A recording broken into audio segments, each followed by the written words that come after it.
Hello, తెలుగువారి ఆత్మీయ వారధి టోరీలో హ్యూమనిస్ట్ స్టార్ ప్రోగ్రామ్ కి స్వాగతం. ఈ కార్యక్రమాన్ని South Asian humanist association Saha మరియు Babu Gogineni humanist and rationalist arena Facebook group వారి సౌజన్యంతో మీ ముందుకు తీసుకొస్తోంది ఆర్జే సబీహా.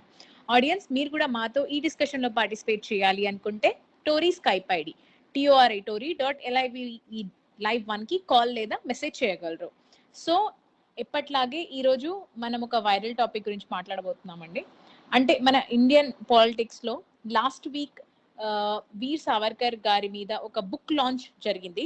దాంట్లో మన డిఫెన్స్ మినిస్టర్ రాజ్నాథ్ సింగ్ గారు కూడా పార్టిసిపేట్ చేయడం జరిగింది. ఆయనతో పాటు ఆర్ఎస్ఎస్ చీఫ్ మోహన్ భాగవత్ గారు కూడా పార్టిసిపేట్ చేశారు. సో ఆయన రాజ్నాథ్ సింగ్ గారు పార్టిసిపేట్ చేస్తూ ఈ బుక్ ఆవశ్యకత గురించి, అలాగే వీర్ సావర్కర్ గారి లైఫ్ లో జరిగిన పోరాటం, లేకపోతే ఆయనను ఒక నేషనలిస్ట్ గా, అతను ఒక ఫ్రీడమ్ ఫైటర్ గా చూపించడం జరిగింది. సో దాని గురించి ఈ రోజు మన టాపిక్ ఉండబోతుంది. ఆ బుక్ లో నిజంగా బుక్ లో చెప్పిన వాటివి, అలాగే రాజ్నాథ్ సింగ్ గారు చెప్పినట్టు నిజంగానే వీర్ సావర్కర్ గారి లైఫ్ లో వారు చెప్పినవి జరిగాయా లేదా అని తెలుసుకుందాం. దాని గురించి మన title Chitragupta of new India. So ఈ రోజు మన ఈ డిస్కషన్ లో పార్టిసిపేట్ చేయడానికి మన రెగ్యులర్ గెస్ట్ హైదరాబాద్ నుండి విశ్వనాథ్ జయంతి గారు జాయిన్ అయ్యారు. ఆయన మన బాబు గోగినేని గ్రూప్ అడ్మిన్, అలాగే హ్యూమనిస్ట్ కెఫే అనే యూట్యూబ్ షో నిర్వాహకులు. వెల్కమ్ అండి Viswanath garu. Thank you for joining us today. Thank you Sabiha. Yes అండి.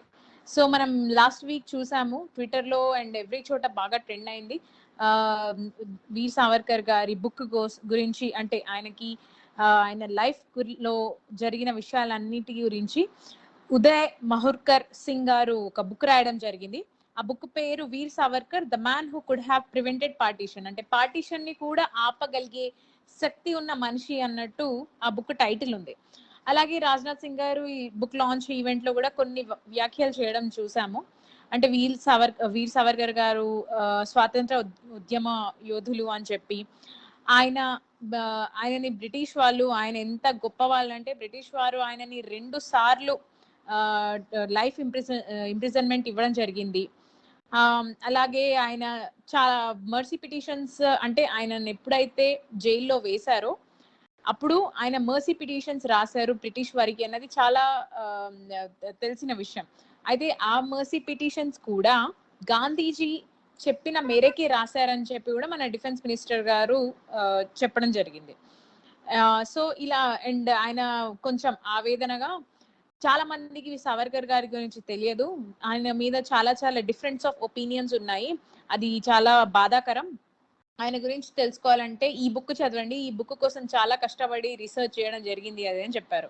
సో ఇదంతా ఆలోచిస్తే నిజంగానే మాకు కూడా, అంటే మేము చదువుకున్న హిస్టరీ ప్రకారం మనకు తెలుసుకున్న హిస్టరీ ప్రకారం అయితే రాజ్నాథ్ సింగ్ గారు మాట్లాడేదానికి కొంచెం విభిన్నంగా ఉంది. సో విశ్వనాథ్ గారు, మీరేమంటారండి? రాజ్నాథ్ సింగ్ గారు మాట్లాడింది నిజమే అంటారా? ఆయన నిజంగానే ఒక ఫ్రీడమ్ ఫైటర్ అని మీరు భావిస్తున్నారా? వినాయక్ దామోదర్ చిత్పవన్ సావర్కర్ అండి ఆయన పేరు. సో ఈయన గురించి జనరల్ గా అంటే బుక్స్ లో మన స్కూల్ లైఫ్ లో కానీ లేదంటే కాలేజ్ లైఫ్ లో కానీ చదువుకునే బుక్స్ లో అంత పెద్ద ప్రస్తావన ఉండకపోవచ్చు. జనరల్ గా చాలా తక్కువ ప్రస్తావన ఉంటుంది. నాకు ఈ పర్సనాలిటీ మీద క్యూరియస్నెస్ ఎప్పుడు వచ్చిందంటే, నేను మొదటిసారి సావర్కర్ చౌక్ అనే ప్లేస్ దగ్గర, అంటే మన హైదరాబాద్ లోనే ఉంది, జనరల్ గా దాన్ని అబీడ్స్ పోలీస్ స్టేషన్ ఉంటుంది కదా, ఆ అబీడ్స్ పోలీస్ స్టేషన్ ని సావర్కర్ చౌక్ అని అంటారు అనమాట. సో అది అంత పాపులర్ కాలేదు ఆ చౌక్ అని పేరు పెట్టినా కానీ, పారడైజ్ అనే పేరు వచ్చినంత పాపులారిటీ దానికి రాలేదు. సో ఒకసారి నేను రోడ్ మీద వెళ్తూ ఉంటే ఆ ప్లేస్ లోకి వచ్చిన తర్వాత సిగ్నల్ పడింది. చూస్తే విగ్రహం ఎవరిది అని చూస్తే వీర్ సావర్కర్ విగ్రహం కనబడింది, వినాయక్ దామోదర్ సావర్కర్ గారు. సో మీరు ఇందాక చెప్పినట్టుగా అసలు అప్పుడు నేను ఏంటి ఈయన స్పెషాలిటీ ఏంటి, దీని గురించి ఏంటని చాలా కాలం క్రితం నేను ఒకసారి ఆయన గురించిన ఏదైతే చరిత్రలో రాశారో ఆ విషయాలన్నింటినీ చదవటం జరిగింది. సో దాని తర్వాత ఎందుకు ఈయనకి మన హిస్టరీలో అంత స్థానం ఇవ్వలేదు అనేది అది క్లియర్ గా అర్థమైంది అప్పుడు నాకు.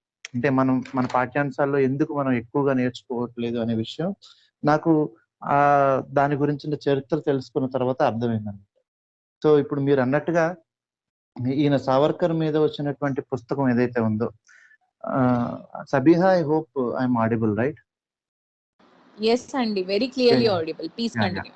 యా, ఏదైతే ఈ పుస్తకం వచ్చిందో ఇదేం మొట్టమొదటి పుస్తకం ఏం కాదు. సావర్కర్ మీద చాలా పుస్తకాలు వచ్చాయి. ఆయన హిస్టరీ మీద, ఆయన స్వాతంత్రోద్యమంలో పార్టిసిపేట్ చేసినప్పుడు దాని గురించి ఇలా చాలా పుస్తకాలు వచ్చాయి. ఈ సావర్కర్ మీద రాసినటువంటి మొట్టమొదటి పుస్తకం ఏదంటే ఆయననే రాసుకున్నాడు. ఆ పుస్తకం పేరు ఏంటంటే, ఆ పుస్తకం చిత్రగుప్త అనే పేరుతోటి, ఆయన పెన్ నేమ్ తోటి ఆయననే రాసుకున్నాడు ఫస్ట్ పుస్తకం ఏదైతే ఉందో దాన్ని. సో దాంట్లో మనకి చూసిన అంటే ఎవరు రాయలేదని ఆయన రాసుకున్నారు కావచ్చు. ఓకే. అంటే అప్పుడు ఎవరి బయోపిక్స్ వాళ్ళు రాసుకోవటం అనేది అప్పట్లో ఉండింది మనకి. మహాత్మా గాంధీ సో ఈయన బయోపిక్ ఈయన రాసుకున్నారు. కాకపోతే ఏంటంటే ఒక పెన్ నేమ్ తో రాసుకున్నారు అనమాట. మనం వీర్ సావర్కర్ అని అంటున్నాం కదా, వీర్ అనే పదం అప్పట్లో చాలా పాపులర్. మహారాష్ట్రలో చాలా మందికి బిరుదులుగా ఇచ్చారు. కానీ పాపం ఈయనకి ఎవరు ఆ వీర్ అనే బిరుదు ఇవ్వలేదు. సో ఆ పుస్తకం ఫస్ట్ పుస్తకం ఏదైతే ఆయన రాసుకున్నాడో, చిత్రగుప్త అనే పెన్ నేమ్ తోటి, సో ఆ పెన్ నేమ్ తో రాసుకున్న బుక్ లోని ఆయనని వీర్ గా ప్రకటించుకున్నాడు. అది యాక్చువల్ గా కాంటెస్ట్. వీర్ ఎందుకు అయ్యాడు అంటే అది. సో అతను వీరుడా, ఆయనే వీరుడు అని ఇచ్చుకున్నారు బిరుదు అంటున్నారు. ఇప్పుడు మనం ఏదైనా ఆటోబయోగ్రఫీ కనుక ఎవరితోనాలు రాసుకుంటే వాళ్ళు యాక్చువల్ గా దాదాపు అంటే వాళ్ళకి తెలిసిన, వాళ్ళకి అనిపించిన సత్యాలు ఏదైతే ఉంటాయో దాదాపు అలాంటి సత్యాలనే రాసుకుంటారు. మ్యానిపులేషన్ పెద్దగా ఉండదు. ఎవరి చరిత్ర వాళ్ళు రాసుకున్నట్టు. సో బయట వాళ్ళు రాసినప్పుడు వాళ్ళు చూసిన యాంగిల్ ఏదో ఒకటి రాస్తూ ఉంటారు. సో ఇందులో క్లియర్ మ్యానిపులేషన్ ఉంటుంది. ఈయన గురించి ఆయననే ఒక సొంత బోస్టింగ్ ఇచ్చుకోవడం పుస్తకంలో ఇవన్నీ. నెక్స్ట్ ఇంకోటి ఏంటంటే, ఈయన ఎవరైతే ఈ చిత్రగుప్త అనే పేరుతో రాశాడో, నేనే ఆ చిత్రగుప్త అని ఎక్కడ ప్రకటించలేదు. ఆయన ప్రచారక ఎవరైతే ఉన్నారో ఆయన ఒక తర్వాత కాలంలో ఈ చిత్రగుప్త అనేది ఆయన దామోదర్ సావర్కరే అని చెప్పారనమాట. సో అలా ప్రపంచానికి ఈ చిత్రగుప్త గురించి తెలిసింది. సో దీన్ని బట్టి అంటే రహస్యంగా నేను కాదు, వేరే వాళ్ళు రాశారనే వేరే పేరుతో రాసినట్టుగా రాయడం జరిగింది. సో దాంట్లోనే వీర్ అనే మన హీరోలు ఫ్యాన్లతో వాళ్ళకి కావాల్సింది చేపించుకుంటారు కదా, ఈయననే రాసేసుకుని అలా ఉందన్నమాట కొంచెం. ఇప్పుడు మన ప్రధానమంత్రి గారు ఉన్నారు, నరేంద్ర మోడీ గారు. ఆయన గురించి పోస్టింగ్ ఇవ్వాలంటే చాలా మీడియా ఛానల్స్ ఉన్నాయి. సో మనకి హిందీ కానీ వేరే సోషల్ మీడియా, ఆర్మీ చాలా ఉంది. కానీ ఆ కాలంలో అది అందుబాటులో లేకపోవడం వల్లనో, లేదు అంటే లేదు ఎవడో రాయడం ఎందుకు, నేనే రాసుకుందాం అని చెప్పి ఆయన రాసుకోవడం వలన జరిగి ఉండొచ్చు. బట్ వాట్ ఎవర్, మొట్టమొదటిసారిగా ఆయనని వీరని పిలుచుకున్నది ఆయనని. కానీ మనకి సోషల్ మీడియాలో ముబ్బడిగా చాలా రకాలైనటువంటి వాదనలు వినిపిస్తాయి. ఈయన వీర్ అనే మొదటిసారి భగత్ సింగ్ అన్నాడని కొంతమంది, మహాత్మా గాంధీ అన్నారని కొంతమంది. హలో, చెప్పండి. మహాత్మా గాంధీ అన్నారని కొంతమంది, అట్లనే సుభాష్ చంద్రబోస్ గారు వీర్ అని పిలిచారని కొంతమంది. మనకి సోషల్ మీడియాలో మనకి లెటర్స్ కనబడుతూ ఉంటాయి. అట్లనే సుభాష్ చంద్రబోస్ తన ఆల్ ఇండియా రేడియోలో మాట్లాడుతూ రెండో ప్రపంచ యుద్ధం టైంలో భారతదేశానికి సంబంధించినటువంటి ఒక ఆర్మీని ఏర్పాటు చేసి అందులో జాయిన్ అవ్వమని చెప్పి అందరినీ పిలుపునిచ్చే క్రమంలో సావర్కర్ గారిని, అట్లనే మహమ్మద్ అలీ జిన్నా వీరిని కూడా ప్రస్తావించడం జరిగింది. అప్పటి వీర్ అని చెప్పి, వీర్ సావర్కర్ అన్నారని చెప్పి మనకి చెప్తూ ఉంటారు. యాక్చువల్గా అంటే నిజంగా ఎవరు వెరిఫై చేయరు కాబట్టి మనం ఏమనుకుంటామంటే నిజంగా సుభాష్ చంద్రబోస్ అన్నారు కావచ్చు అనుకుంటాం. నిజంగా రేడియో క్లిప్పింగ్స్ మనం చూస్తూ ఉంటే ఆయన చాలా క్లియర్ గా అందులో మిస్టర్ జిన్నా, మిస్టర్ సావర్కర్ అని అన్నారు, వీర్ అని అనలేదు. సో దాన్ని బట్టి ఓకే. మనకి అవి అవైలబుల్ ఉన్నాయి సోషల్ మీడియాలో, కాకపోతే మనం వెరిఫై చేయమంతే. సో అది ఈ అంతేలేండి. ఇవాళ సిచ్యువేషన్. రేపు నిమ్మకాయతో, తులసితో కరోనా పోతుందంటేనే వెరిఫై చేయకుండా వాడేస్తున్నారు జనాలు. ఇంకా పాత కాలం ఎప్పటిదో హిస్టరీ అంటే ఎంత ఓపిక ఎవరికుంటుంది. దాని మీద కొంత ఓపికగా చూడాల్సి వస్తుంది, చదవాల్సి వస్తుంది. సో ఫ్యాక్ట్స్ ని బయటకు తీయాల్సిన అవసరం ఉంటుంది అనమాట దాని మీద చేయాలంటే. సో అది అవసరం లేకుండా వాట్సాప్ లో మనకు రెడీగా ఉన్న సమాచారం ఏదైతే ఉందో అది ఇప్పుడు మనకి బయట వినిపిస్తున్న మాటలు. వీర్ సావర్కర్ అనే పదం, అట్లానే భగత్ సింగ్ అన్నాడని చెప్పి ఒక లెటర్ రాశాడు అని చెప్పి అనేది కూడా అది కరెక్ట్ కాదు యాక్చువల్గా. అలాంటి లెటర్ ఏమీ లేదు. అండ్ అట్లనే మహాత్మా గాంధీ అన్న లెటర్ కూడా లేదు. అంటే మనకి సోషల్ మీడియాలో అలాంటి లెటర్స్ కనిపిస్తాయి, ఫేస్బుక్ లో కానీ. అథెంటికేటెడ్ లెటర్స్ కాదు అని చెప్పి మనం అర్థం చేసుకోవాలి. సో దీన్ని బట్టి మనకి వీర్ సావర్కర్ యొక్క ప్రస్థానం ఏంటి, దేని గురించి అనేది మనకి ఒక ఇంట్రో మనకి అర్థం అవుతా ఉంటుంది. సో ఇప్పుడు దీని సంగతి మనం ఇప్పుడున్న పుస్తకం ఏదైతే లాంచ్ అయిందో దాని గురించి మనం మాట్లాడుకుంటే, మన భారతదేశం యొక్క పార్టీషన్ ని ఆపగలిగేటటువంటి శక్తివంతమైనటువంటి పర్సనాలిటీగా వీర్ సావర్కర్ ని చెప్తారు అందులో ఆ పుస్తకంలో. కానీ యాక్చువల్గా చూస్తే ఇండియాగా కాకుండా 2 స్టేట్స్ గా, ముస్లిమ్స్ కి సెపరేట్ కంట్రీ, హిందువులకు వేరే కంట్రీగా ఉండాలనేటువంటి 2 నేషన్ థియరీ ఏదైతే ఉందో దాన్ని ఫస్ట్ ప్రపోజ్ చేసింది వీర్ సావర్కరే. మన వీర్ అని మనం అనుకుంటున్నాం కదా, ఆ వీర్ సావర్కరే. ముస్లిం లీగ్ కన్నా ముందు ఈయన ఇద్దరికి రెండు దేశాలు ఉండాలి అనేటటువంటి భావం వచ్చేటట్టుగా, హిందువులకు ఒకటి, ముస్లింలకు ఒకటి, ముస్లింలు కూడా వచ్చేటట్టుగా మనకి ఫస్ట్ ప్రపోజల్ ఏదైతే వచ్చిందంటే ఈయన నుండే వచ్చింది. అంటే అన్ని మనకి అర్థం అవుతా ఉంది. ఆయన రాసిన పుస్తకాల్లో కానీ వాటిలో కానీ ఉంటే చూస్తే మనకి అది చాలా స్పష్టంగా కనబడతా ఉంది. మనం యాక్చువల్గా సావర్కర్ గురించి మాట్లాడుకునే ముందు అసలు ఆ రోజుల్లో ఉండే పరిస్థితులు ఏంటి, జాతీయవాదం అంటే ఏంటి ఆ రోజుల్లో అనేటటువంటి విషయాలు మనం అర్థం చేసుకోవాల్సి ఉంటుంది. ఆ రోజుల్లో ఈ జాతీయవాదం అనేది మనం ఒకవేళ చూసుకుంటే దేశభక్తి వేరు, జాతీయవాదం వేరు. అది చాలా క్లియర్ గా ఉంటుంది, మనకు అర్థం తెలుస్తుంది. కాబట్టి మన శ్రోతలందరూ కూడా జాతీయవాదం అంటే దేశభక్తం కాదు అని అర్థం చేసుకోవాలి. ఫస్ట్ దేశభక్తి వేరే. జాతీయవాదం 3 రకాలైనటువంటి జాతీయవాదాలు ఉండేవి అప్పట్లో. నేషనలిజం అంటారు కదా, వాళ్ళల్లో ఎవరైతే ఇండియాని ఒక దేశంగా, ఇండియాని గౌరవించేటటువంటి, ఇండియాకి స్వయం ప్రతిపత్తి కావాలి, వేరే దేశం యొక్క కనుసనంలో ఉండకూడదు అనుకుని భావించేటటువంటి వాళ్ళు ఎవరైతే ఉన్నారో వాళ్ళని ఇండియన్ నేషనలిస్ట్ అంటారు అనమాట.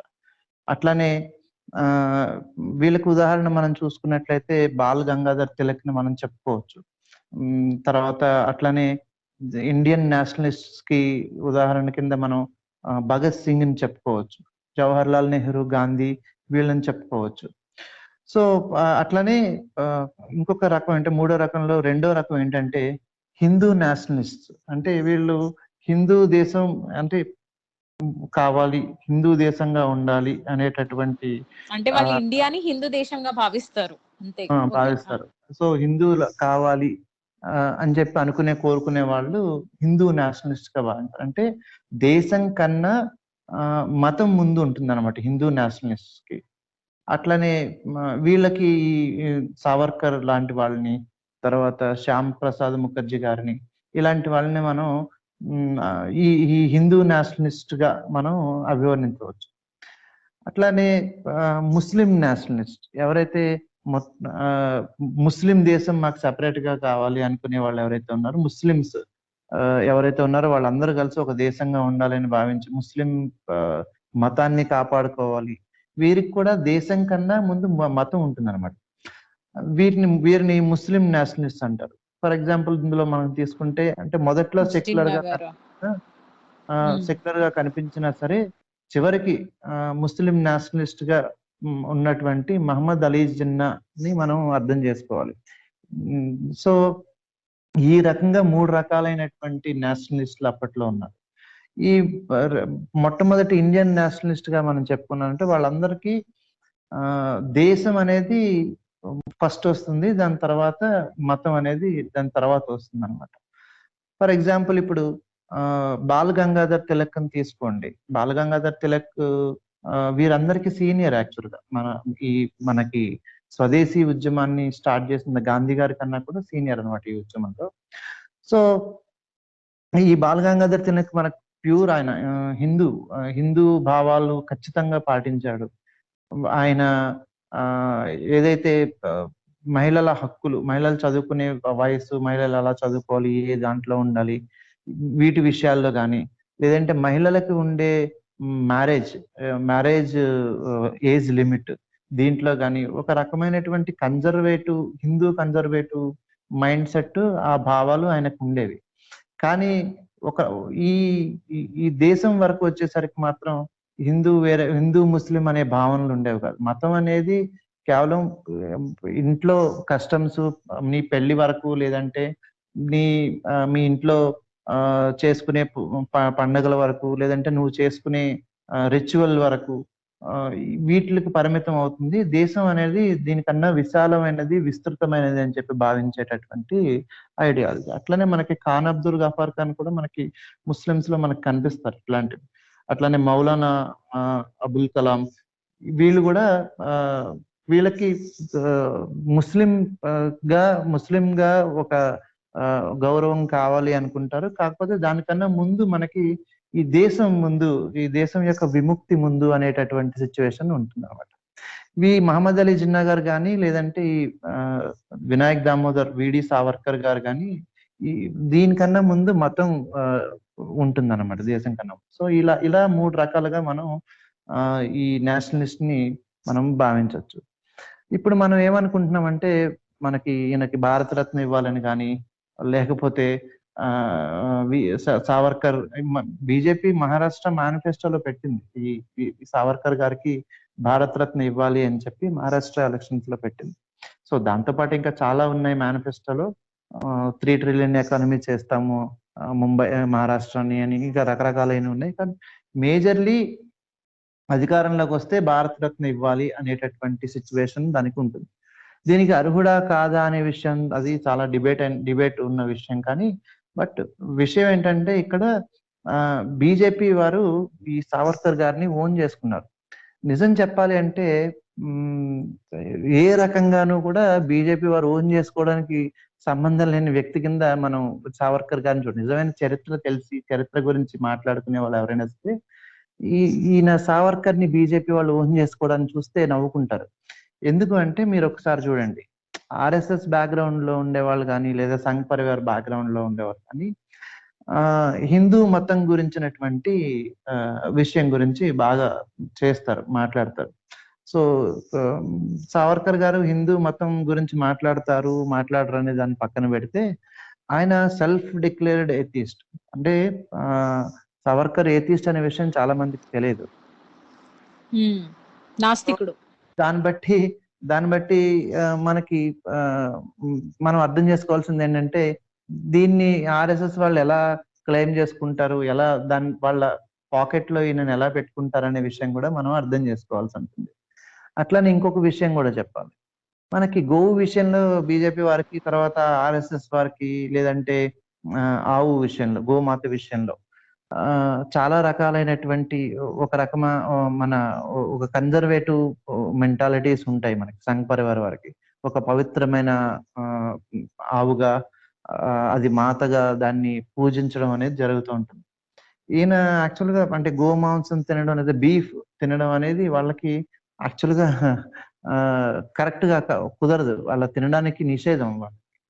కాకపోతే మరి వినాయక్ దామోదర్ సావర్కర్ గారు ఎవరైతే ఉన్నారో, వీరు బీఫ్ తినాలి అనేటటువంటి ప్రోగానే మనం చాలా కామెంట్స్ మనకి ఉంటాయి అందులో. వెజిటేరియనిజం ఆయన కూడా బీఫ్ తినేవారు అని కూడా. వెజిటేరియనిజం ఏదైతే ఉందో దాన్ని ఎక్కువగా ప్రోపగండా చేస్తూ ఉంటారు సంఘ్ పరివార్ గారు కానీ, లేదంటే ఆర్ఎస్ఎస్ బీజేపీ వారు. సో యాక్చువల్ గా ఒకసారి లండన్ లో గాంధీజీ వినాయక్ దామోదర్ గారిని కలవడానికి వెళ్ళినప్పుడు ఆయన ఫ్రాన్స్ ఆఫర్ చేశారు గాంధీజీకి. ప్రాన్ ఆఫర్ చేస్తే నేను తినను అని చెప్పి గాంధీజీ చెప్పిన తర్వాత ఆ ఆయన ఆ చూసి ఈయనని హేళనగా నవ్వుతారనమాట, ఫ్రాన్స్ నువ్వు తినవా అని చెప్పి. సో దీన్ని బట్టి మనకి ఏం అర్థం అవుతుందంటే వెజిటేరియనిజం కూడా ఈయన చాలా వ్యతిరేకంగా సొంతంగా ఉండే ఆయన అని చెప్పి ఆయన అర్థం అవుతుంది. సో ఆయనకు సంబంధించినంత వరకు హిందుత్వ అనేది ఒక పొలిటికల్ ఐడియాలజీ మాత్రమే. ఫర్ ఎగ్జాంపుల్ దీన్ని ఎట్లా పోల్చొచ్చు అంటే జర్మన్ నేషనలిస్ట్ మూవ్మెంట్ ఏదైతే ఉందో అందులో జర్మన్ ప్యూర్ జర్మన్ బ్లడ్ అనేటటువంటి భావాలు ఏవైతే ఉన్నాయో వీరికి ప్యూర్ హిందూ బ్లడ్ అంటే ఎవరైతే ఈ దేశంలో అంటే క్రిస్టియన్స్ ముస్లిమ్స్ తప్ప జైనులు సిక్కులు ఆ మిగిలిన వాళ్ళందరూ కూడా అంటే హిందువులు దాంతో పాటుగా వీళ్ళందరూ వీళ్ళందరూ బౌద్ధులు, హిందువులుగానే బుద్ధిస్ట్. బుద్ధిస్ట్ ఎవరైతే ఉన్నారో వాళ్ళందరూ కూడా ఈయన దృష్టిలో హిందువులు హిందూ దేశంలో ఉన్న వాళ్ళు హిందువులు.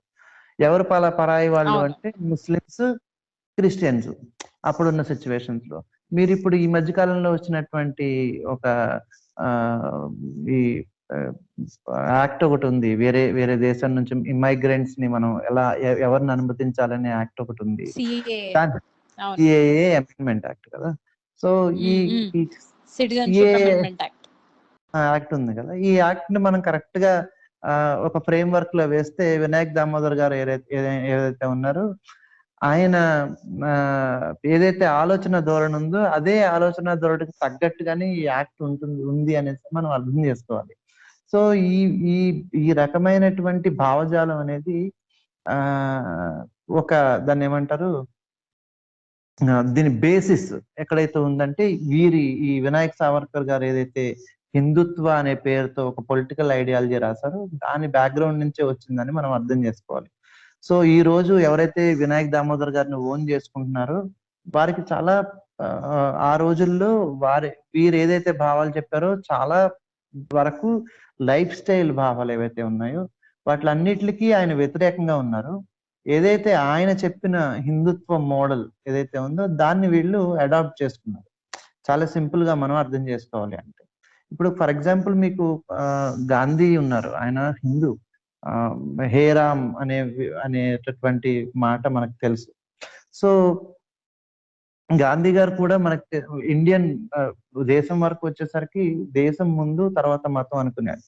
అండ్ ఇన్క్లూజివ్నెస్ అంటారు కదా, వీళ్ళు ఎవరైతే ఇండియన్ నేషనల్స్ ఉన్నారో ఈ దేశంలో ఉన్నటువంటి అన్ని మతాల వారు ఇన్క్లూజివ్నెస్ తోటి ఉండాలి, బ్రదర్హుడ్ కలిగి ఉండాలి అని అనుకుంటా ఉంటారు. వీళ్ళు కూడా ఒక రకమైన బ్రదర్హుడ్ కలిగి ఉండాలని అనుకుంటారు, కానీ హిందూ నేషనలిస్ట్ ముస్లిం కానీ వేరే బ్రదర్హుడ్ కావాలి అని. సో ఇలాంటి ఒక కాంట్రాస్ట్ మనకి కనబడతా ఉంటది అనమాట.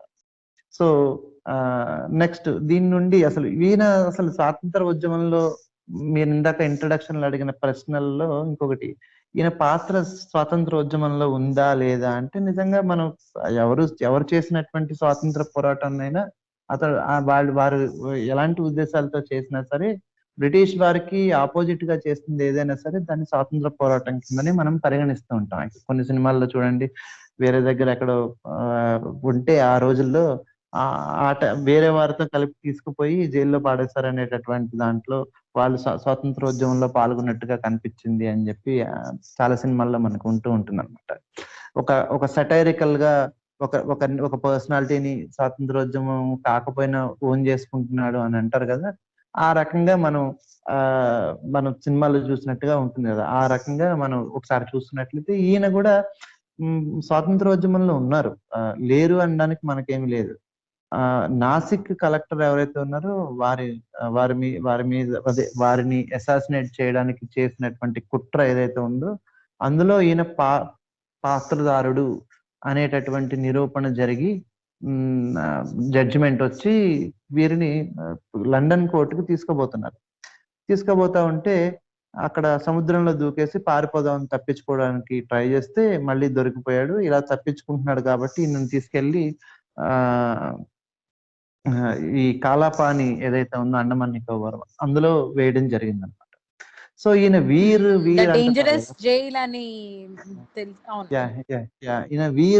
అంటున్నారు, ఈయన వీర్ కాదు అనేటటువంటి విషయం మనకు అందరికీ ఇక్కడే అర్థమవుతుంది. ఎందుకు వీర్ కాదు అని అంటారంటే అంటే నా ఉద్దేశంలో ఎందుకు వీర్ కాదంటే భగత్ సింగ్ ని మనం ఒకసారి తీసుకోండి. భగత్ సింగ్ తనకి ఉరిశిక్ష పడినా కూడా చాలా చిన్న వయసులో కూడా అంటే 23 ఏళ్ళు 24 ఏళ్ళ వయసులో నేను ఏది ఈ మెర్సీ పిటిషన్ పెట్టుకుంటే వీరికి ఉరిశిక్ష తప్పి యావజ్జీవ కారాగార శిక్షను ఏదో పడుతుంది యాక్చువల్గా. సో దీనికి పెట్టుకోవడానికి ఆయన నిరాకరించారు. వారి ఫాదర్ నుండి ఒక మెర్సీ పిటిషన్ దాఖలైంది. కాకపోతే వారి ఫాదర్ ని భగత్ సింగ్ గారు ఇట్లా కాదు, ఇట్లా చేయడం మంచిది కాదు అని చెప్పి తను చాలా స్పష్టంగా వారికి చెప్పారు. అండ్ భగత్ సింగ్ కూడా ఒక పిటిషన్ పెట్టుకున్నారు. ఏమని పెట్టుకున్నారంటే నా శిక్ష తగ్గించమని కాదు, యాక్చువల్ గా శిక్ష తగ్గించమని పెట్టుకుంటే దాన్ని మెర్సీ పిటిషన్ అంటారు.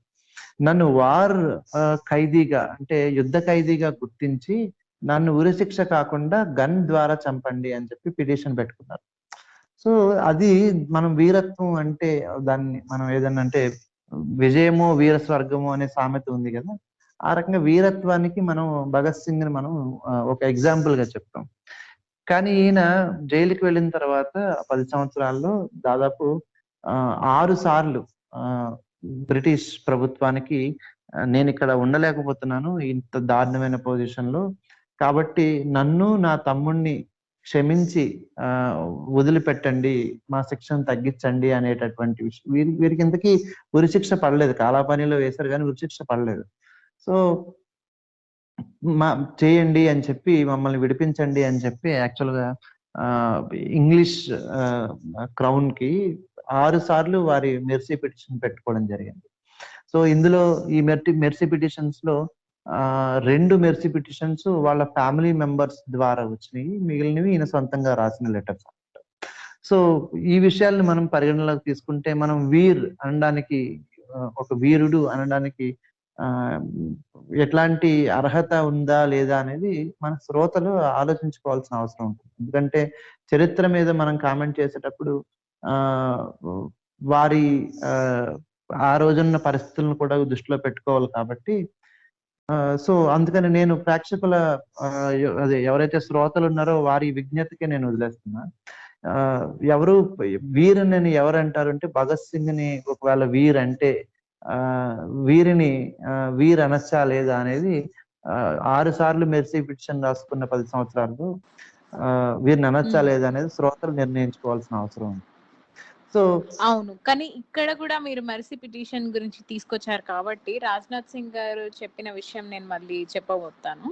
అదేంటంటే ఈ మెర్సీ పిటిషన్లు కూడా గాంధీజీ గారు చెప్పారు కాబట్టే రాశారు అని మన రాజ్నాథ్ సింగ్ గారు చెప్పారు. అందులో ఎంతవరకు నిజం ఉందంటారు? అంటే వారు చెప్పారు కాబట్టి వారి సలహా మేరకు రాశారా అన్నది ఆయన వీరత్వాన్ని ఎవరైతే ప్రశ్నిస్తున్నారో దానికి వీళ్ళు ఇచ్చిన సమాధానం ఆర్ ఒక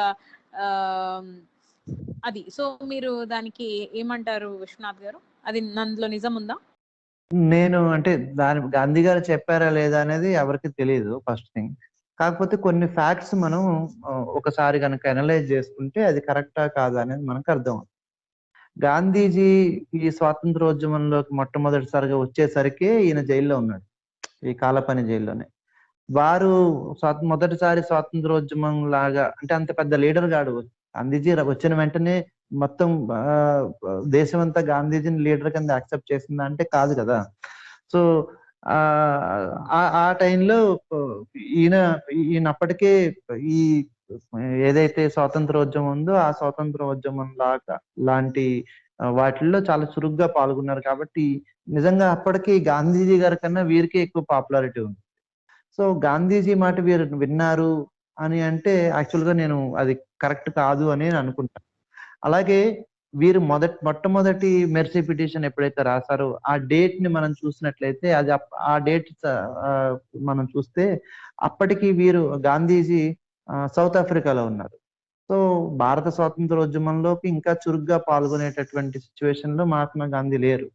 కాబట్టి వీటిని మనం ఎలా అథెంటికేట్ గా తీసుకుంటాం? మనకు యాక్చువల్గా గాంధీజీ చెప్పారు లేరు అనేది ప్రూఫ్ లేదు, కానీ ఈ సిచ్యువేషన్స్ మనం కోరిలేట్ చేసుకున్నట్లయితే ఖచ్చితంగా వారు చెప్పి ఉండకపోవచ్చనే యాక్చువల్గా మనం అర్థం చేసుకోవచ్చు.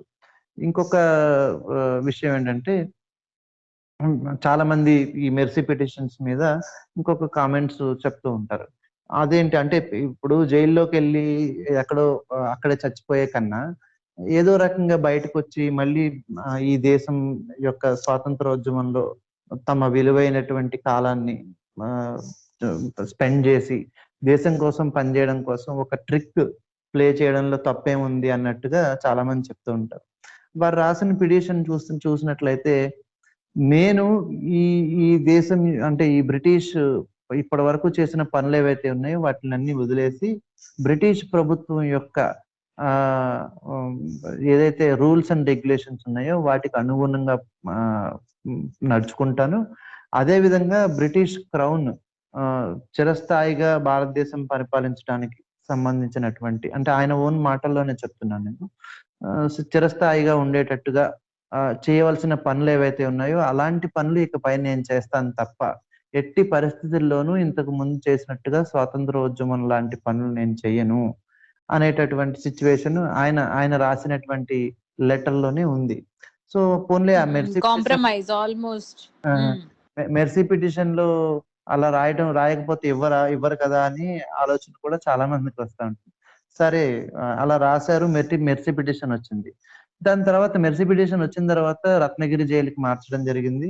వీరి మంచి ప్రవర్తన వల్ల వీరి తమ్ముడు మంచి ప్రవర్తన వల్ల రత్నగిరి జైలు నుంచి కూడా విడుదల చేయడం జరిగింది. సో అప్పుడు దాని తర్వాత నుంచి వీరు యాక్చువల్ గా చెప్పాలంటే మనం అనుకున్నట్టుగా ఒక టెక్నిక్ వాడి బయటకు వచ్చి స్వాతంత్రోద్యమంలో చురుగ్గా పాల్గొనాలి అనుకుంటే కొంచెం గ్యాప్ తీసుకున్నా సరే మళ్ళీ స్వాతంత్రోద్యమంలో పాల్గొనాల్సిన అవసరం ఉంటుంది. కానీ వీరు దాని తర్వాత ఎలాంటి స్వాతంత్రోద్యమంలో పాల్గొనేటటువంటి అంటే పెద్దగా నేమ్ వచ్చేటటువంటి యాక్టివిటీస్ లో ఎక్కడ పాల్గొలేదు. క్విట్ ఇండియా మూవ్మెంట్ ని అంటే నిజంగానే మెర్సీ పిటిషన్ లో రాసింది పాటించారు. ఏదైతే వారు రాశారో యూటర్న్ తీసుకోకుండా ఖచ్చితంగా తూచా తప్పకుండా వారు ఏ విధంగా ప్రవర్తిస్తానని బ్రిటిష్ గవర్నమెంట్ కి చెప్పారో అదే విధంగా వారు ప్రవర్తించారు అంతే, అంతకు మించి ఏం లేదు. పైగా క్విట్ ఇండియా మూవ్మెంట్ అప్పుడు బ్రిటిష్ గవర్నమెంట్ కి ప్రోగా వీరు దామోదర్ సావర్కర్ గారు మూవ్మెంట్ కి వ్యతిరేకంగా బ్రిటిష్ ప్రభుత్వానికి ప్రోగా పనిచేయడం జరిగింది. ఇంకొక విషయం చెప్పాలంటే రెండవ ప్రపంచ యుద్ధం అప్పుడు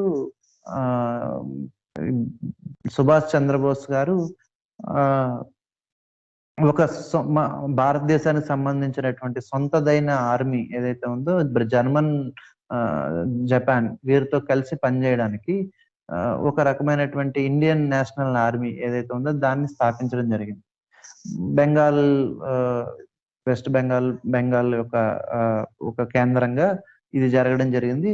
సో దాని నుంచి చాలా మందిని యువతని రిక్రూట్ చేసుకుని ఈ రెండవ ప్రపంచ యుద్ధంలో బ్రిటిష్ వారికి వ్యతిరేకంగా జర్మనీ జపాన్లతో కలిసి పోరాడడానికి సిద్ధం చేశారు. సింగపూర్ ఇక్కడ కూడా తిరగడం జరిగింది. సో ఈ కాంటెక్స్ట్ లో ఎవరైతే మనకి ఈ సావర్కర్ గారు తర్వాత మహమ్మద్ అలీ జిన్నా గారు వీరేం చేశారంటే ఈ ఆర్మీలో చేరద్దు, హిందువులు ముస్లింలు బ్రిటిష్ ఆర్మీతో కలిసి పోరాడండి, ముందు వారి దగ్గర మంచి పేరు తెచ్చుకుని అప్పుడు మనం మన ఏదైతే స్వప్నం ఏదైతే ఉందో అది సాకారం చేసుకోవచ్చు అనేటటువంటి పిలుపునివ్వడం జరిగింది. అలాగే హిందూ యువకులు ఎవరైతే ఉన్నారో వారిని ముబ్బడిగా బ్రిటిష్ ఆర్మీలో జాయిన్ చేయడానికి వీరికి వ్యతిరేకంగా ఇండియన్ నేషనల్ ఆర్మీకి వ్యతిరేకంగా పోరాడేటటువంటి సేనల్ని సిద్ధం చేయడానికి చాలా చురుకుగా వీరు వినాయక్ దామోదర్ గారు పనిచేశారు.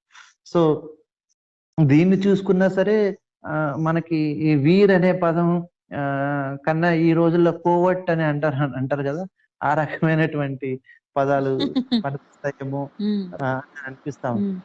సో కాబట్టి వీర్ అనే పదానికి ఎట్టి పరిస్థితుల్లోనూ నా ఉద్దేశంలో ఎట్టి పరిస్థితుల్లోనూ వీరు కాదు, అర్హులు కారు. నా ఉద్దేశంలో ఖచ్చితంగా అర్హులు కారు.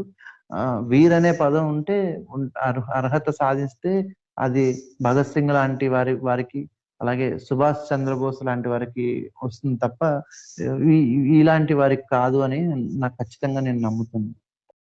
సో దాని గురించి మనం ఒకసారి అంటే ఈ వీర్ సంగతి పక్కన పెడితే ఈయన చేసిన కాంట్రిబ్యూషన్ ఏంటి మన దేశంలో అంటే మనకి మీరు చూడండి భారత స్వాతంత్ర సమరంలో యాక్చువల్ గా కమ్యూనిస్టులు బాగా చురుకైన పాత్ర పోషించారు. అలాగే కాంగ్రెస్ వారు కూడా చాలా చురుకైన పాత్ర పోషించారు. సో మనకి ఆర్ఎస్ఎస్ నుండి తర్వాత ఏదైతే మన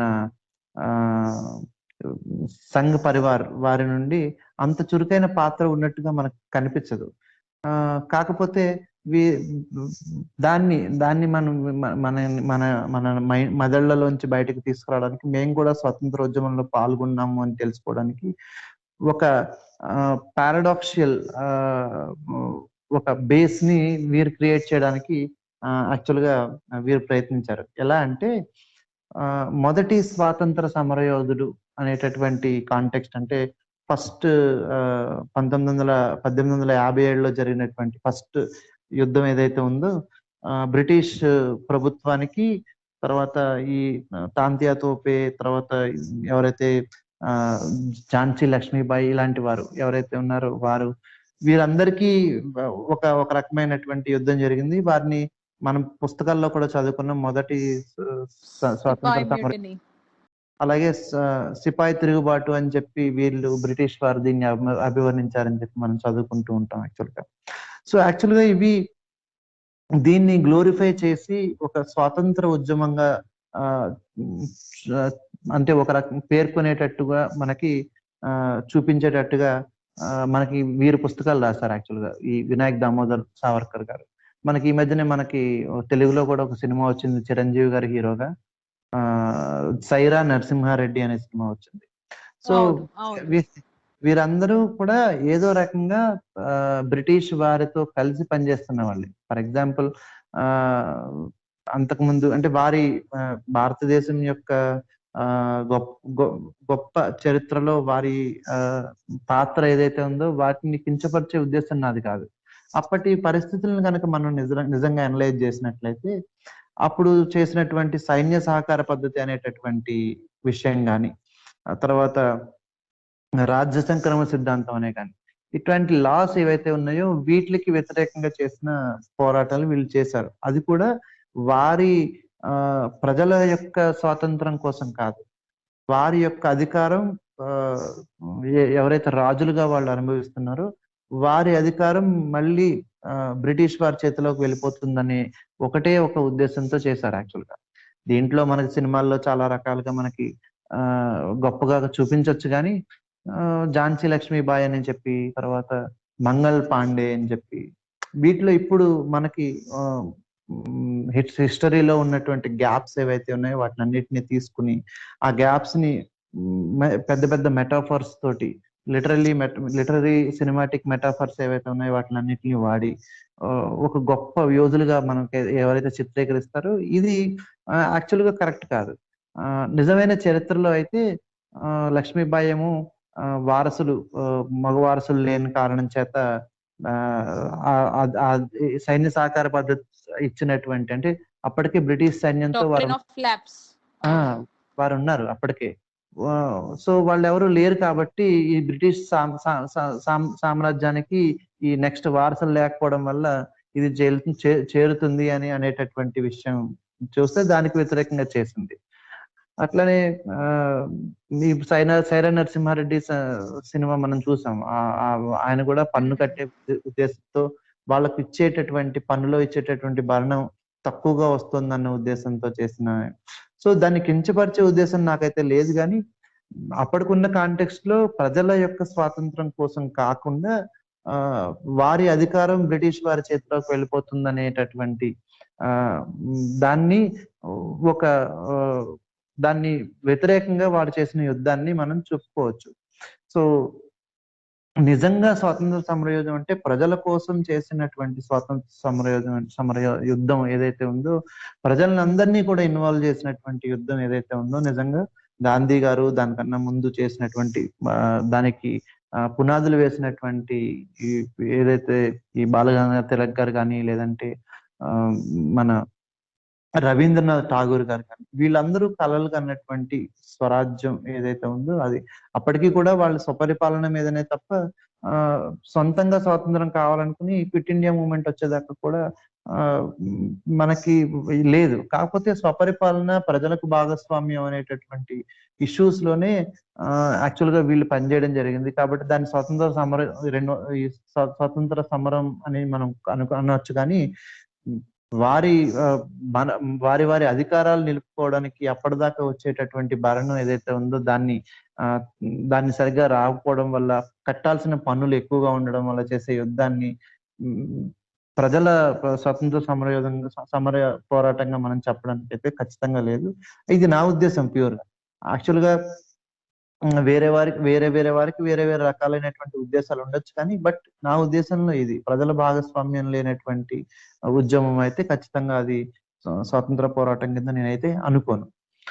సో ఈ విషయాన్ని సావర్కర్ గారు గ్లోరిఫై చేస్తూ ఒక పుస్తకాన్ని రాశారు యాక్చువల్ గా. సో ఎప్పుడైతే మనకి చూడండి ఆర్ఎస్ఎస్ వారు, లేదంటే మన బీజేపీకి సంబంధించిన సంఘ్ పరివార్, వీళ్ళందరూ కూడా స్వతంత్ర సమర యుద్ధం ఏదైతే ఉందో దాన్ని ఏమనుకుంటున్నాము అని అడిగితే కనుక మొట్టమొదటిసారిగా ఏదైతే యుద్ధం చేశారో 1857 దాన్ని రిఫర్ చేస్తారు. సో ఈ పుస్తకం రాసింది మనకి వీర్ సావర్కర్ గారు అనమాట. మనం వీరుడు కాని వీర్ సావర్కర్. సో దాని గురించి మనం అలా అర్థం చేస్తాం. ఇంకా అంటే స్త్రీల పట్ల అంటే నిజంగా ఒక ఐడియాలజికల్ ఐకాన్ గా మనం తీసుకున్నా సరే పోని, వీరు విషయాలను ఎట్లా చూస్తారు అనేటప్పుడు మనకి అప్పటికి పెద్ద నాలెడ్జ్ లేదు. అప్పటికి పెద్ద ఇంత రకమైన ఉన్నతమైనటువంటి భావాలు అప్పటికి ఇంకా ఎమర్జ్ కాలేదు అని మనం అనుకోవచ్చు యాక్చువల్ గా. కానీ దీంతో సమానంగానే అంబేద్కర్ గారు చూస్తే కనుకనట్లయితే మహిళలకి హక్కులు ఎలా ఉండాలి, మహిళల పట్ల ఎట్లా రాజ్యం చూసే ఎట్లా ఉండాలి అనే విషయాలు చాలా క్లియర్ గా వారికి ఉద్దేశాలు ఉన్నాయి. హిందూ మహిళలకి అర్హత కావాలి ఆస్తిలో అని కూడా పడి మరి తన పదవికే వదిలేశారు. సో అంబేద్కర్ గారికి చాలా ఉన్నతమైన భావాలు మహిళల పట్ల ఉన్నాయి. కానీ వీరికి అంటే అదే దాదాపు ఈయన సీనియర్ అయినప్పటికీ సావర్కర్ గారు అంబేద్కర్ గారి కన్నా, బట్ వీరికి ఉన్నటువంటి భావాలు ఎలాంటివంటే మీకు ఆయన ఇచ్చిన పిలుపుని బట్టి మనకు అర్థం అవుతుంది. ఏదైతే ఇప్పుడు పోరాటంలో ఒకవేళ గనక ఒక హిందూ సైనికుడు ముస్లిం మహిళని అసాసినేషన్ చేసేటట్లయితే, ఒక మానభంగం చేసేటట్లయితే అది మానభంగం కింద లెక్కకు రాదు అనేటటువంటి ఉద్దేశాన్ని నేను ప్రచారం చేశారు. సో అంటే మనం అర్థం చేసుకోవాల్సింది ఏంటంటే, ఒక మహిళ పట్ల వీరికి ఉన్నటువంటి, ఒక ముస్లిం మహిళ అంటే ఎవరైనా ఒకటే కదా, మహిళ పట్ల వీరికి ఉన్నటువంటి అభిప్రాయాలు ఎలా ఉన్నాయి అనే దాన్ని మనం అర్థం చేసుకోవడానికి ప్రయత్నిస్తే కనుకనట్లయితే దీన్ని ఒక ఎగ్జాంపుల్ గా మనం చెప్పుకోవచ్చు. సో ఈయనకి అంటే అంబేద్కర్ గారు లాగా ఆలోచించేటటువంటి బ్రాడ్ మెంటాలిటీ ఉండడం అనేది ఖచ్చితంగా లేదు. సో అందుకే వీరి యొక్క పాఠ్యాంశాలు మనకి స్కూల్ లెవెల్లో కానీ లేదంటే కాలేజ్ లెవెల్లో కానీ లేదు అని నేను అనుకుంటున్నాను. ఎందుకంటే ఇట్లాంటి వాటి వల్ల మన సమాజం కొంచెం వేరే డైరెక్షన్స్ లోకి వెళ్ళే అవకాశం ఉంటుంది కాబట్టి లేదు అని అనుకుంటున్నాను. సో మొట్టమొదటిసారి చెప్పండి. సో ఇలాంటివి మీరు చెప్పిన దీని వల్లనే హిస్టరీలో ఆయన గురించి ప్రస్తావన లేదనుకుంటున్నారా, లేకపోతే ఆయన చేసిన అంటే ఆయన బాగా ఫేమస్ అయిన one of the main thing Gandhi గారి ఏదైతే మర్డర్ ఉందో దాంట్లో వన్ ఆఫ్ ద కాన్స్పిరేటర్ అని చెప్పి ఈయనని కోర్టులో ఇన్వెస్టిగేషన్ కూడా చేయడం జరిగింది. సో దాని వల్ల అని అనుకుంటున్నారా? అంటే గాంధీజీ గారిని మర్డర్ చేసేటటువంటి ఏదైతే కుట్ర ఉందో అందులో వీరికి భాగస్వామ్యం ఉంది అనేటటువంటి ఆరోపణలు వీరికి ఉన్నాయి. కాకపోతే కోర్టులో నిరూపణ కాకపోవడం వల్ల సరైన సాక్ష్యాధారాలు లేకపోవడం వల్ల, అంటే గాడ్సే గారిని వీరు ప్రోత్సహించారు అనేటటువంటి విషయం అయితే చాలా క్లియర్ గా. అంతకు ముందు కూడా ఇలాంటి చరిత్ర ఉంది. ఇప్పుడు మీరు చూడండి, ఈయన కాలాపానికి పంపించేటప్పటికి వారు చేసిన నేరం ఏంటంటే, ఈ నాసిక్ కలెక్టర్ ఎవరైతే ఉన్నారో వారిని చంపడానికి, లేదంటే వాళ్ళని అసాసినేట్ చేయడానికి, గన్ సప్లై చేయడానికి వీరు ప్రోత్సహించడం, అంటే గన్ సప్లై చేయమని చెప్పి అడగటం అనమాట. సో దీంట్లో ఇది ఒక కుట్ర జరిగితే అందులో భాగస్వామ్యం ఉన్నట్టు. కాకపోతే ఈయననే చేశారా లేదా అనేది మనకి, ఎవరైతే సప్లై చేసిన ఆయన చనిపోకుండా ఉంటే ఆయన చెప్పాలి. సో ఈ సేమ్ ఈ చరిత్ర ఉంది, వీరికి చరిత్ర ఉంది కాబట్టి చాలా మందికి ఇంకా ఇప్పటికీ కూడా గాంధీజీ గారి హత్య కేసులో వీరికి భాగస్వామ్యం ఉంది అని చెప్పి చాలా మంది భావిస్తూ ఉంటారు. ఇంకొక కాంటెక్స్ట్ కూడా మనం అర్థం చేసుకోవాలి. ఈయన టూ స్టేట్స్ థియరీ ఏదైతే ఉందో దానికి వీరు ఖచ్చితంగా టూ నేషన్ థియరీ ఏదైతే ఉందో వీడే ఆజులు, దీని తర్వాతనే ముస్లిం లీగ్ దీన్ని ఎత్తుకోవడం జరిగింది అనేది మనకు తెలుసు. దాని తర్వాత ఏదైతే టూ స్టేట్స్ జరిగిన తర్వాత వీరేమనుకున్నారంటే, ఆ టూ స్టేట్స్ లో మొదటిది ఒకటి పాకిస్తాన్ గా పోతే ముస్లిం దేశంగా, రెండో దేశం ఏదైతే ఉందో అది హిందూ దేశంగా ఉండాలని వారు అనుకున్నారు. కాకపోతే వీరు అప్పటికంత ఇన్ఫ్లుయెన్షియల్ లీడర్ కాదు కాబట్టి, అట్లానే స్వాతంత్ర పోరాటంలో ఎక్కువ భాగస్వామ్యం వీరికి కానీ, వీరు ప్రాతినిధ్యం వహించినటువంటి గ్రూప్స్ ఏవైతే ఉన్నాయో వారికి కానీ ఎక్కువగా లేకపోవడం వల్ల, అండ్ ఎన్నికలలో వీరు ముస్లిం లీగ్ తోటి యాక్చువల్ గా పొత్తు పెట్టుకుని పంజాబ్ సింధులో పోటీ చేయడం, అట్లనే బెంగాల్లో పోటీ చేయడం, తర్వాత ముస్లిం లీగ్ ఎక్కువ సీట్లు సాధించడం, వీరు ఏదైతే ప్రాతినిధ్యం వహిస్తున్నారో వారికి 0 సీట్లు రావడం. దీనివల్ల తర్వాత ముందుగా ఏం జరిగిందంటే, ఈ హిందూ నేషనలిస్టిక్ ఐడియాలజీ ఉన్న వారి ప్రాతినిధ్యం ఏదైతే మన నూతన దేశం యొక్క రాజ్యాంగం ఎలా ఉండాలి, వారు ఈ దేశం యొక్క భవిష్యత్తు ఎలా ఉండాలి, ఏ రకమైన దేశంగా ఇది ఉండాలి అనేటటువంటి ఒక నిర్ణయాత్మక శక్తిగా ఎదిగేటటువంటి సిచ్యువేషన్ వరకు లేకపోయింది. కానీ వీరు ఆర్ఎస్ఎస్ వారు కూడా అంటే భారత రాజ్యాంగానికి వారు ఒక రకమైనటువంటి డ్రాఫ్ట్ వారు కూడా సమర్పించడం జరిగింది, ఎలాంటి ఉండాలి అని చెప్పి. సో ఈ దేశంలో ఒకవేళ ముస్లిమ్స్ ఉంటే వారికి హక్కులు ఉండకూడదని, వారు సెకండ్ క్లాస్ సిటిజన్స్ గా ఉండాలని కన్జర్వేటివ్ మెంటాలిటీ ఉన్నటువంటి డ్రాఫ్ట్లు వారు సమర్పించడం జరిగింది. బట్ వాటిని కన్సిడర్ చేయకపోవడం, దాంతో పాటు ప్రపంచంలో ఆధునిక విలువలు ఏవైతే ఉన్నాయో వాటిని తీసుకుని, వాటి ద్వారా అంతకు ముందు ఉన్నటువంటి బ్రిటిష్ చట్టాలు ఏవైతే ఉన్నాయో వాటిని తీసుకుని ఒక రాజ్యాంగాన్ని రచించుకోవడం జరిగింది. సో అందులో కూడా తప్పులు ఉన్నాయా, సవరణలు జరగలేదా అని చాలా మంది డిబేట్స్ ఉంటాయి. సో తప్పులు ఉంటే ఉండవచ్చు, కానీ బ్రాడ్ గా ఒక సెక్యులర్ కంట్రీ ఏదైతే ఉందో ఆ రకమైనటువంటి ఒక ఫ్యూచర్ ని మనందరికి ఈరోజు మనం మాట్లాడుకోగలుగుతున్నామంటే, ఆ రకమైన ఫ్యూచర్ ఏదైతే ఉందో దాన్ని ఊహించుకుని దానికి తగ్గట్టుగా మన దేశం ఎలా ఉండాలి అనేటటువంటి ఒక ఫెయిల్యూర్ నేషన్ గా అయితే మనం ఇప్పటివరకు అవ్వలేదు కాబట్టి, సో ఆ రకంగా ఉండాలి అనుకుని ఆ రకమైనటువంటి రాజ్యాంగం రాయడం జరిగింది. ఏదైతే కన్జర్వేటివ్ మెంటాలిటీతో రాసిన రాజ్యాంగంలో డ్రాఫ్ట్లను వాళ్ళు తీసుకోకుండా ఉండడం వల్ల మనం ఈ రోజు మాట్లాడుకోగలుగుతున్నాం. సో దీన్ని బట్టి చెప్పండి. గాంధీజీ గారు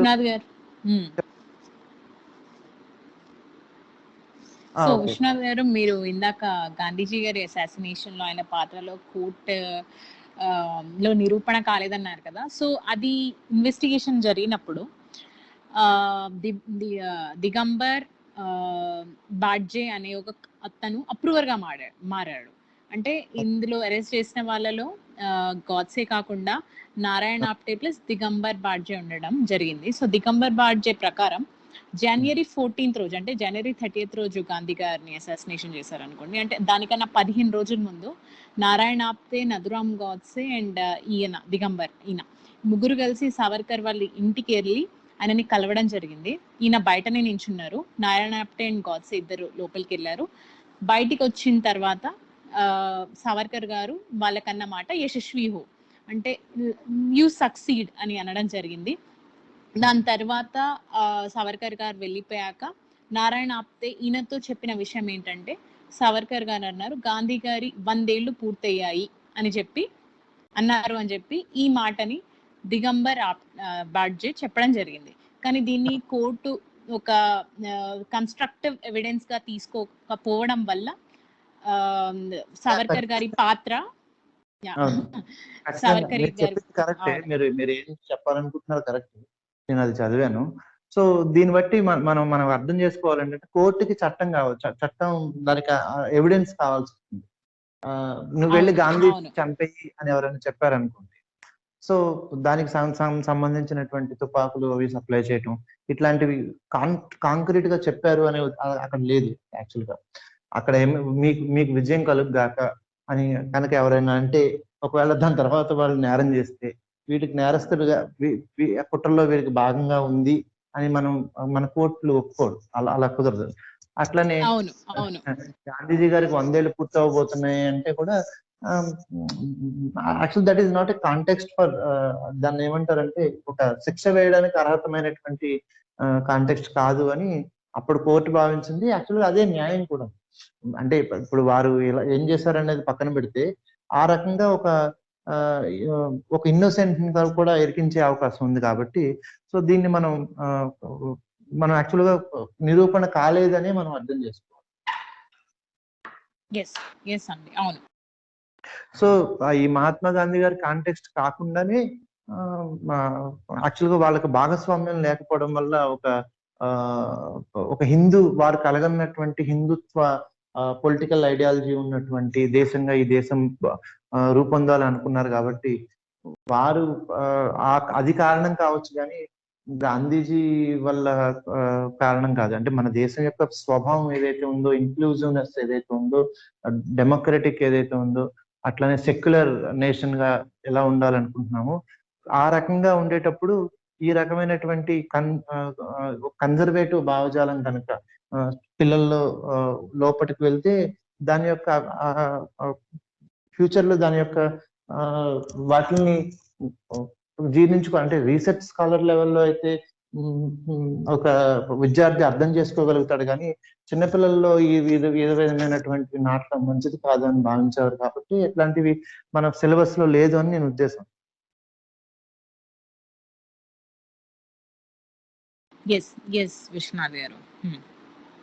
సో ఇంకా అంటే వీరికి మహిళల పట్ల ఉండేటటువంటి భావాలు మనం చూసుకున్నా సరే, అంటే ఈయన స్వాతంత్ర సమరయోధుడా కాదా అని మనం వేసుకున్న ప్రశ్న ఏదైతే ఉందో దాన్ని కంప్లీట్ గా, అంటే ఒక ఇన్సిడెంట్ ఏదైతే నాసిక్ లో జరిగిన ఆయన జైలుకి పంపించబడింది దాన్ని పక్కన పెడితే, మిగిలిన తన కాలంలో వారే ఏదైతే కలగన్నారో హిందూ రాష్ట్ర దానికోసం పనిచేశారో తప్ప దాని తర్వాత కాలంలో ఎప్పుడూ కూడా దేశం యొక్క స్వాతంత్రం కోసం వారు పనిచేయలేదు. మన చరిత్రలో ఎవిడెన్సెస్ ఉన్నాయి. సో ఇన్ఫాక్ట్ దానికి పనిచేయకపోగా క్విట్ ఇండియా లాంటి ఒక పెద్ద ఉద్యమంలో భాగస్వామ్యాలను కాకుండా వాటిని వ్యతిరేకించడం కూడా జరిగింది. ఇలాంటి ఇప్పుడు సమయం కాదు, ప్రపంచ యుద్ధాలు జరిగే అవకాశం ఉంది. సో అప్పుడు జగజ్జేతగా ఇంగ్లాండ్ కనుక నిలిస్తే అప్పుడు మన దేశం యొక్క పరిస్థితి ఎలా ఉంటుంది. సో ఇలాగా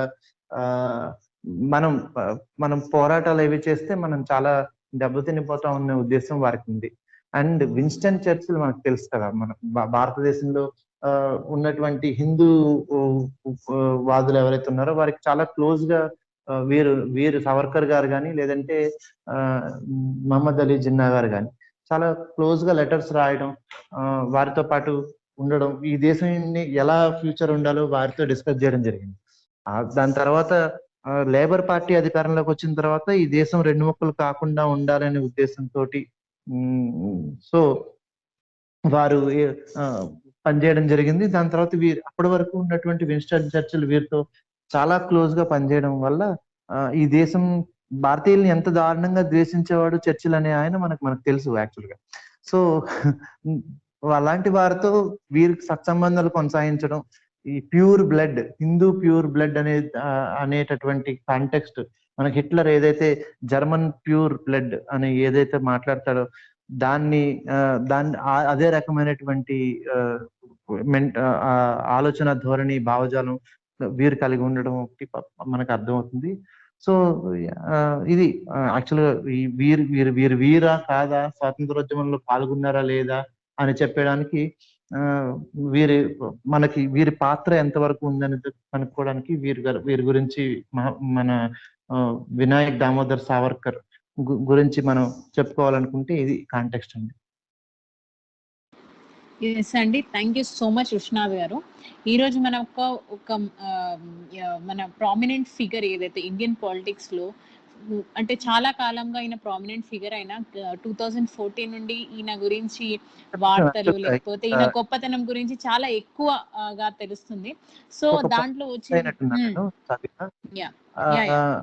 విషయం ఏంటంటే ఇప్పుడు ఏదైతే మన ఇప్పుడున్నటువంటి బీజేపీ ప్రభుత్వం ఎందుకు గ్లోరిఫై చేయాలనుకుంటుంది, నిజానికి బీజేపీతో సంబంధం వీరికి లేదు. యాక్చువల్గా బీజేపీతో ఆర్ఎస్ఎస్ తో సంబంధ బాంధవ్యాలు ఉన్న వాళ్ళు కూడా మీరు చూడండి, మీకు భగత్ సింగ్ టీమ్ లో అప్పుడు బటుకేశ్వర్ దత్ అనే ఆయన ఉంటాడు. ఆయన కూడా భగత్ సింగ్ తో కలిసి పనిచేయడం జరిగింది.